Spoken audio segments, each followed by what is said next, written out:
Hoje nós vamos falar um pouco sobre o desencarne coletivo. Determinismo ou contingência? Antes de entrar propriamente no assunto, gostaria de fazer um preâmbulo, primeiro sobre a doutrina dos espíritos. A doutrina espírita é baseada em 5 princípios que norteiam nossas ações. Primeiro, Deus, que foi o Criador de tudo e de todos, e que é um Deus que está sempre presente em toda a sua obra, e não ausente. Depois nós temos, segundo, Cristo, que foi o maior, mais adiantado espírito que já encarnou na Terra. E com certeza tinha já todo um mérito para fazer tudo o que ele fez. E veio fazer uma mudança radical dos costumes da época. Tanto que nós temos a história, tomou a sua encarnação como divisória, antes de Cristo, depois de Cristo. E temos que fazer o possível para tentar seguir o que ele tentou nos passar. Temos o livre-arbítrio, que é o carro-chefe da nossa encarnação presente. Nós somos os únicos responsáveis por tudo que fizermos. Não podemos culpar ninguém, nem nada, porque a escolha é nossa. Assim sendo, a gente, no espiritismo atual do século XXI, a gente está totalmente em desacordo com essa de que vem um espírito do plano espiritual e faz a gente fazer o que a gente não quer. Deus não seria Deus se permitisse uma coisa dessa. Então, nós somos os responsáveis. Às vezes queremos fazer alguma coisa ruim, entramos numa frequência para atrair outros pensamentos ruins e, somados, fazemos o que queríamos fazer. Mas não podemos, com isso, culpar outras pessoas. Somos nós que fizemos a escolha. A reencarnação, que é a maneira de nos progredirmos sempre. A vida é uma só. Nós estamos sempre procurando progredir, seja encarnado ou desencarnado. Se viemos para o planeta Terra, é porque aqui encontramos o que precisamos para o nosso estágio. E quando desencarnado, continuamos o progresso, trabalhando também até ter nova oportunidade de reencarne para continuar nossa caminhada. E a mediunidade. A mediunidade é o que nos permite a comunicação entre polissistemas diferentes. Entre o polissistema material, que somos nós encarnados, e o espiritual, que são os desencarnados. Depois gostaria de falar um pouco sobre Kardec. Quem foi Allan Kardec? Ele reencarnou em Lyon, na França, em 1804. E seu nome de batismo era Hippolyte Léon Denisard Rivail. Dedicou inteiramente sua vida à educação. Quando jovem, foi para Yverdun, na Suíça, e estudou no Instituto Pestalozzi. Não sei se todos já ouviram falar em Pestalozzi. O ensino de Pestalozzi era exatamente voltado para um método intuitivo. O aluno não recebia o conteúdo pronto. Não era chegar um professor na frente e despejar um monte de conteúdos e o aluno tinha que decorar aquilo. Não. Ele participava do ensino, participava do aprendizado. Então, era ensinando a pensar. Ele é levado a participar, portanto, é levado a raciocinar. E ele foi um aluno tão brilhante que quando o mestre Pestalozzi, que era o fundador do Instituto, precisava viajar, o responsável que ficava por toda a obra, todo o ensino, era o Pestalozzi, era o Kardec. Na realidade, era o Hippolyte Rivail. Ele, então, tomava conta, apesar de jovem, tomava conta do instituto, fazia seguir o ensino como o mestre queria. E depois ele retornou a Paris em 1824, ou seja, com 20 anos de idade. E ele realmente gostava de ensinar. Seguiu os métodos de Pestalozzi também na França, e ele lança um plano de aperfeiçoamento do ensino público e elaborou um manual de aritmética que foi adotado pela escola pública francesa durante décadas. Tal o avanço que tinha essa obra. E ele foi professor, educador por natureza. Ele lecionou química, matemática, física, retórica, astronáutica, anatomia, francês. E dava aulas gratuitamente na sua própria casa. Tal a sua dedicação ao ensino, à educação. Em 1854, portanto, aos 50 anos de idade, ele ouviu falar pela primeira vez em mesas girantes. Um amigo dele frequentava um grupo onde se faziam essas reuniões em torno de uma mesa, e era moda em Paris, era diversão dos fins de semana, assim, dos parisienses. Era se reunir em grupos em torno de uma mesa, e ali eles espalhavam letras aleatoriamente, vários A's, vários B's, etc., o alfabeto todo espalhado na mesa, e faziam perguntas. E as letras se mexiam, colocavam, punham as mãos, as letras se mexiam e formavam as respostas. Olha, ele achou aquilo muito curioso, porque não pode ser. Como é que pode acontecer isso? Magnetismo? Alguém está manipulando essa coisa, está fazendo... Aí pediu permissão ao dono da casa se podia voltar a outra reunião. Aí passou a frequentar aquelas reuniões e começou a anotar as respostas que davam. E achou um negócio tão curioso como se tem respostas inteligentes, vem de uma fonte inteligente. Quem é que está respondendo? E começou ele mesmo a fazer perguntas, e aí lhe disseram a respeito da missão dele. Você veio de uma missão para trazer novos ensinamentos. E você já foi encarnado, na última encarnação você foi um druida celta, se chamava Allan Kardec. Ele então passou a adotar esse nome, pseudônimo de Allan Kardec. A partir daí, ele só assinava como Allan Kardec. Como professor Rivail, ele foi tão importante e fez tanta coisa pela educação, que ele se tornou membro da Academia de Ciências, foi eleito membro da Academia de Ciências da França, de Paris.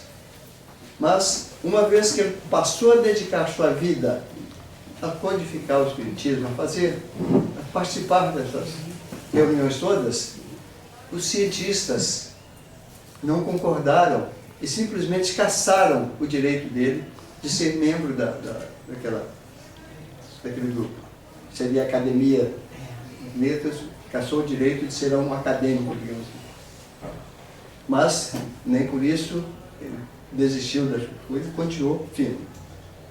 Tinha vários grupos em Paris, na França em geral, na Bélgica, e ele começou a fazer perguntas e enviar para os vários grupos e coletar as respostas.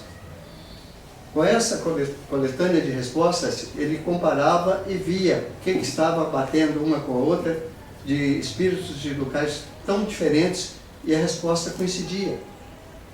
Ele começou então a ordenar isto, e em 1857, 3 anos depois que ele começou a frequentar as reuniões, ele lançou o Livro dos Espíritos, que é um livro feito de perguntas e respostas, todas dadas pelos Espíritos, e dentro da possibilidade daquela época.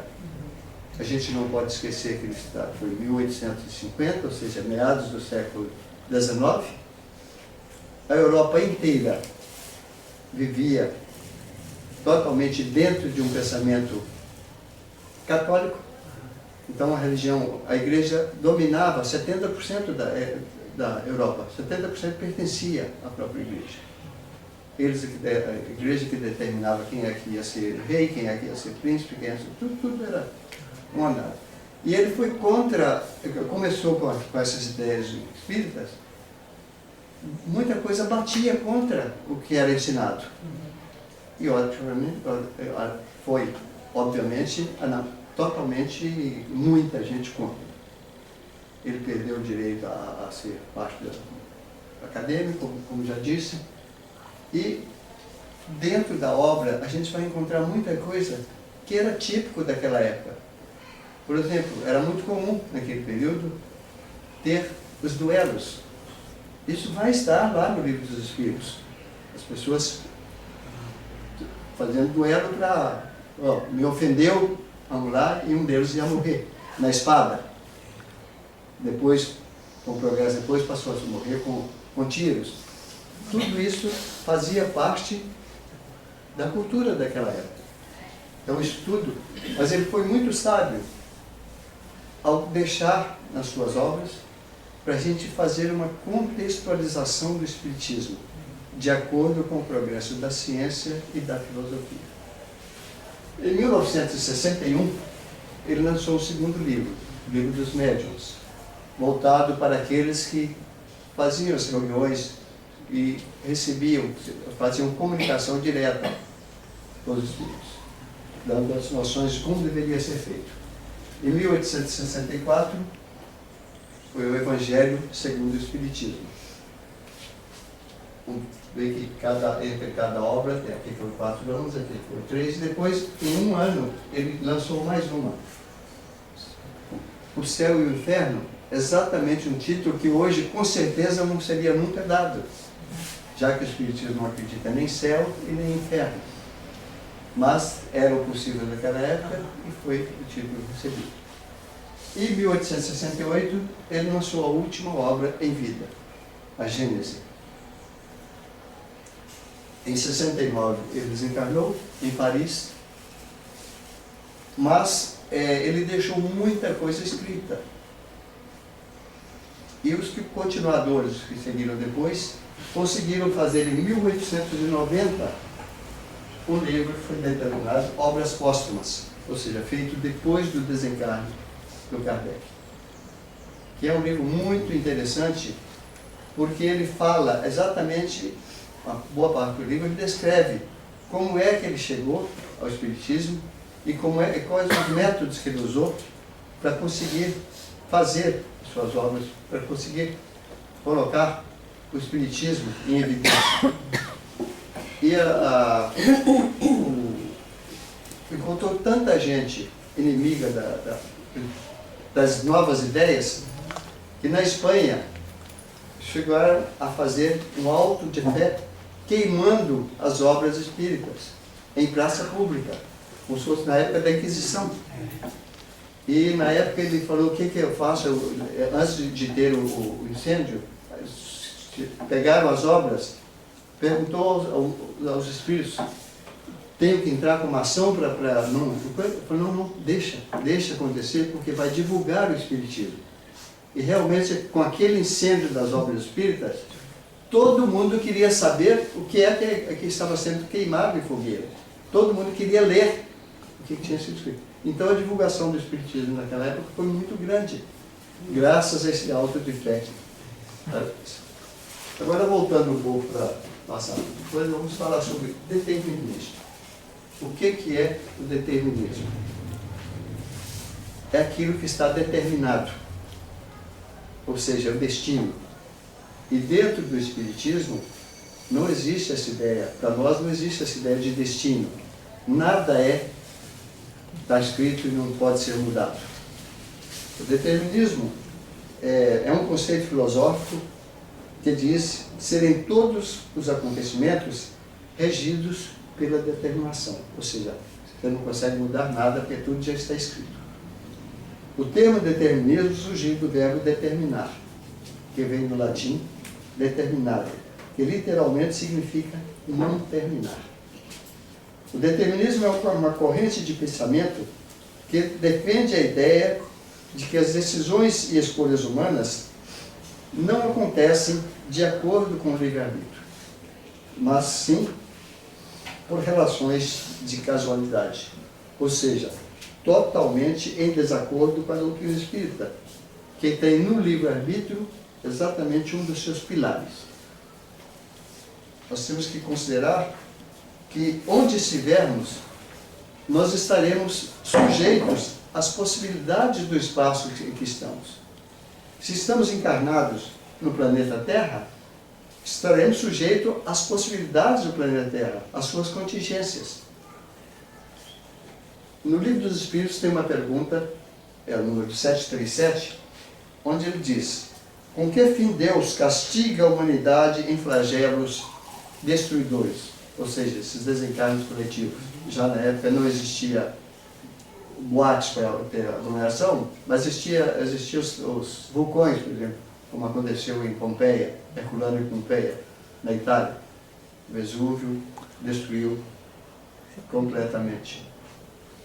Eu fui aeronauta, eu tive muita oportunidade. Depois eu estive em Pompeia.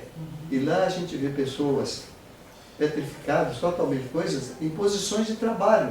Foram pegadas tão de surpresa não eram como estavam. Então, eram também desencarnos coletivos. Aí a resposta dos espíritos: para fazê-lo avançar mais depressa. Não dissemos que a destruição é necessária para a regeneração moral dos espíritos que adquirem em toda nova existência um novo grau de perfeição? Isso é uma resposta dada de acordo com o possível daquela época. Isso é uma pergunta e resposta dentro do possível do século XIX, pensamento clássico linear. Era a física clássica. Com o advento da teoria da complexidade, do pensamento complexo, as explicações dos espíritos orientadores nos permitem fazer outro entendimento. E, como disse, os orientadores espirituais nos aconselham a sermos fiéis à orientação do codificador, Allan Kardec, que nos solicita contextualizar a doutrina espírita e o movimento espírita à luz da ciência e da filosofia, para construirmos uma fé racional. Então não pode ser uma fé cega, seguir dogmas, isso totalmente em desacordo com o Espiritismo. Então, e sustentável em todos os momentos da nossa encarnação. Todos devem ter ouvido falar na lei do karma. A lei do karma é um conceito que vem do hinduísmo, ou seja, vem lá do Oriente. E nossas dores presentes seriam reflexo das nossas ações do passado, como se não tivéssemos evoluído. É como se cada um tivesse um caderno, débito e crédito. Fez uma coisa boa, você tem crédito. Fez uma coisa ruim, você vai ficar devendo e tem que voltar a se encarnar para pagar aquilo que você fez. Isso é uma coisa totalmente em desacordo com o livre-arbítrio, né? É contra o princípio do livre-arbítrio, que é uma das bases do nosso espiritismo. O conceito humano de justiça, por meio do método conhecido como olho por olho e dente por dente, é atribuída ao rei da Babilônia, Hammurabi, cerca de 1800 anos antes de Cristo, em virtude dos abusos e injustiças cometidos em seu reino. Ele via muita injustiça. Uma pessoa mais nobre fazia alguma coisa e estava feito.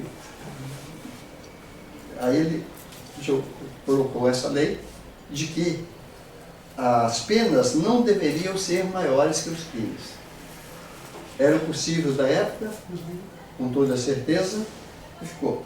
Jesus trouxe a evolução dessa ideia, desse conceito, ao propor a lei do perdão, inclusive perdão para os inimigos. Isso não tem mérito nenhum a gente perdoar somente os amigos. Não, temos que perdoar aqueles todos. E dentro da lei do perdão, todas as outras leis, leis de amor, de compreensão, de respeito, de dignidade, tudo trouxe na sua existência. Mahatma Gandhi, em 1948, defendeu o acerto do perdão, explicando que se formos buscar a justiça por meio do olho por olho, ficaremos todos cegos. Então, a precariedade dessa lei antiga para os tempos modernos, no caso. Era válida para aquela época, é conhecido como lei de Italião. Então, para aquela época era possível e foi um grande progresso dentro daquela sociedade. Agora falamos sobre o desencarne coletivo. Geralmente são relacionados a grandes tragédias. Erupções vulcânicas, terremotos, enchentes, acidentes de transporte de massa, tipo acidentes aéreos, espaços públicos, etc. Assim é que nos deparamos com várias possibilidades de avaliação. Na Terra, nós vivemos com vários paradigmas. E no caso aqui, o que interessa para nós é o paradigma da contingência. Estando na Terra por questão de pertencimento, estamos a cada instante sujeitos às suas contingências, de acordo com as escolhas e decisões que fizermos. Ou seja, o livre-arbítrio presente sempre, em tudo que fizermos. Por exemplo, se a gente escolher viver perto de uma mina de amianto, uma fábrica de cimento, ou próximo a uma siderúrgica, é muito comum, ou era muito comum, dentro desses espaços, haver muito desencarne. Às vezes, muitas pessoas morriam em consequência de estarem respirando aquele pó o tempo todo. De maneira nenhuma, nós poderemos dar como desculpa, atribuir a desencarne, esse desencarne em grupo, a dívidas que tínhamos no passado. Era contingência por termos escolhido viver num ambiente hostil à saúde, hostil à vida. Então, dentro da coisa. Em janeiro de 2012, nós todos nos consternamos com um incêndio havido na Boate Kiss, em Santa Maria, no Rio Grande do Sul. Foram 241 jovens que perderam a vida. E vieram explicações as mais absurdas, de pessoas se dizendo médiums e que receberam a notícia de que todos estavam pagando porque tinham sido algozes durante a Segunda Guerra Mundial, colocando os judeus nos fornos crematórios. Então, que iam morrer também asfixiados, tal como aqueles os judeus morreram. Quer dizer, uma coisa totalmente fora da nossa realidade do século XXI. E isso não pode, de jeito nenhum, ser levado longe. Será que o que restou para as famílias desses 241 jovens? Dor. Muita dor. E será que ainda tem que ouvir que seus filhos, suas filhas, foram tão maus numa vida passada que agora estão pagando pelo que fizeram? Já não é sofrimento demais perder os entes queridos, ver os jovens partirem cheios de vida, com um projeto de vida pela frente, partir? Ainda tem que ouvir essas explicações mais absurdas. Digamos que é muita covardia de quem faz muita maldade lançar uma ideia dessa de jeito nenhum. Pode existir até uma certa proteção quando alguém está se encaminhando para o desencarne. Todos devem se lembrar que há uns 15 anos atrás houve um acidente muito feio em São Paulo. Um avião foi decolar e caiu imediatamente e foram todos desencarnados. Tem dois casos muito curiosos relacionados a este acidente. Num deles, uma pessoa, o senhor, sonhou que estava entrando no avião e que o avião caiu. Acordou, falou com a esposa, falou, puxa vida, eu tive um pesadelo, sonhei que eu estava entrando no avião, que o avião caiu. E ele estava com a viagem marcada para o Rio. A esposa dele falou, então você não vai nessa viagem. Ele falou, de jeito nenhum, isso não tem nada a ver, é sonho. Tá. E, contra a vontade da esposa, embarcou e partiu. Um outro caso, um empresário que vinha todos os dias, no mesmo voo, mesmo horário, para o Rio de Janeiro, trabalhava aqui o dia todo e à noite retornava. Quando ele chegou para fazer o check-in no aeroporto, a atendente olhou para ele, o senhor não vai nesse voo, o senhor vai no próximo. Ela falou com tanta força e convicção que ele não...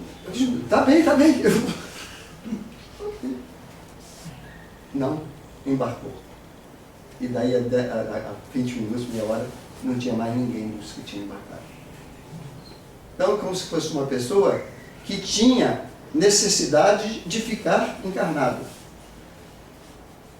Teve uma proteção com toda certeza, quando não vai, a moça, depois ela não soube explicar por que ela tomou aquela decisão em relação àquele passageiro específico.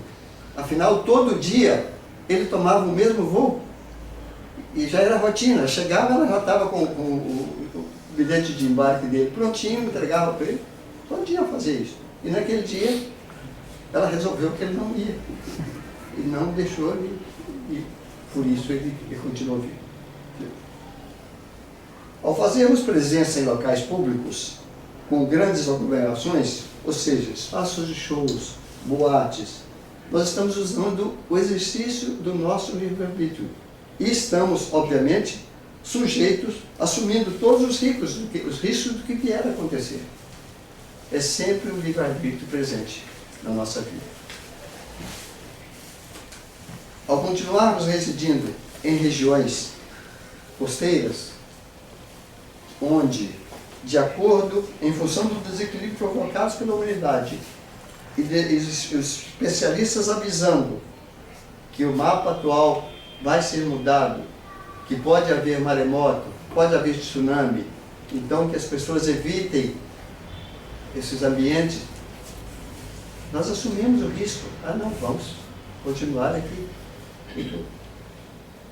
Uma população inteira continua. Livre-arbítrio, eles estiveram encarnados antes e vamos todos ficar aqui, porque se acontecer vamos desencarnar todos juntos? Não. Apenas uma escolha de vida, etc. Nós tivemos há pouco tempo, bem recente, um acidente feio em Petrópolis. Quantos desencarnaram? E por que desencarnaram? Porque construíram suas casas em locais totalmente condenados.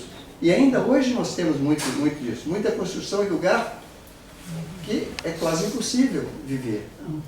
Mas estão sujeitos às contingências do clima. Eu sou mineiro e em Minas é uma coisa muito comum as pessoas usarem os leitos dos rios para fazer suas construções. No Rio Grande do Sul também. Rio Grande do Sul também. É mais fácil. Já está plano, já está tudo coisa, mas o alicerce. Se vem uma chuva forte na cabeceira, vamos levar tudo. É destino. Não, escolha. Há cerca de uns 20 anos atrás, mais ou menos, um pouco mais, não, mais que eu ainda voava na época, resolvi fazer um passeio para Gramado, Anela, no Rio Grande do Sul, com minha família. E por contingências, aeroporto, não pôde o avião pousar naquele momento, tivemos que ficar rodando por um tempo, até liberar o aeroporto para a gente pousar.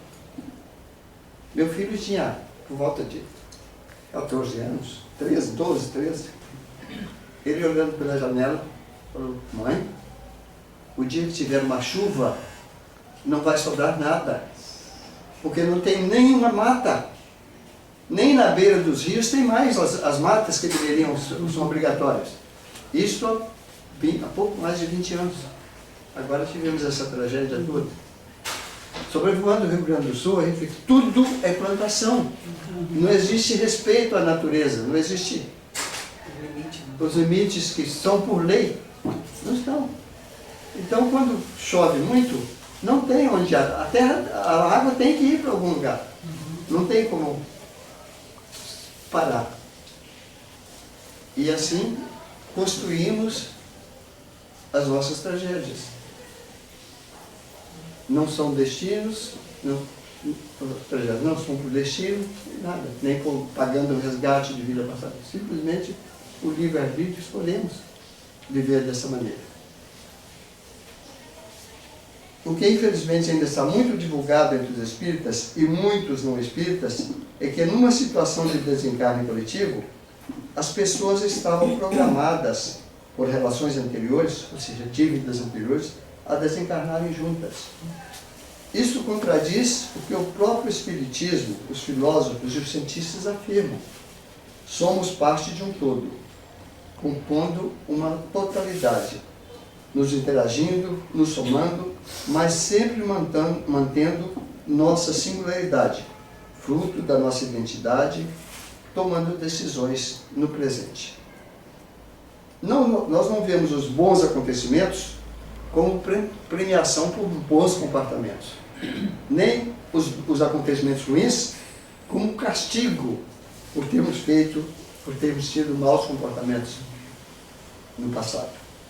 Vemos como construção do ser. Nós estamos sempre evoluindo. Não existe involução. Então, por mais que pensemos que a evolução está sendo lenta, de alguma maneira nós estamos evoluindo. O irmão Leocádio, com muita coisa que a gente tem a liberdade de ir, vir, permanecer e ficar na consciência de ser e de estar. Ou seja, fazemos as nossas escolhas e assumimos todos os riscos pelas nossas escolhas. Muito obrigado. Eu gostaria de apresentar hoje.